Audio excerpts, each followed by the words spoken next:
Hi friends, అరుణాచలానికి వెళ్ళాం friends. కొన్ని photos videos యూట్యూబ్లో పెట్టాను ఫ్రెండ్స్, చూడండి. అరుణాచలంలో చూడలేనిది చాలానే ఉన్నాయి ఫ్రెండ్స్. అరుణాచలంలో బాగా దర్శనం అయింది. అలాగే కొన్ని లింగాలు కూడా అలాగే ఎంతమంది అరుణాచలానికి వెళ్ళారో కూడా కామెంట్ చేయండి.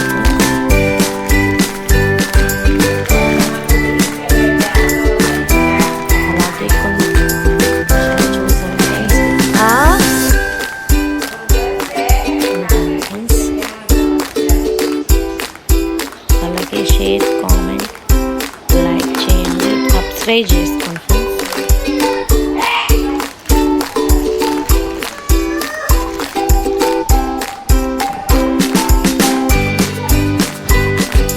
గుళ్ళు కూడా చాలా బాగుంది.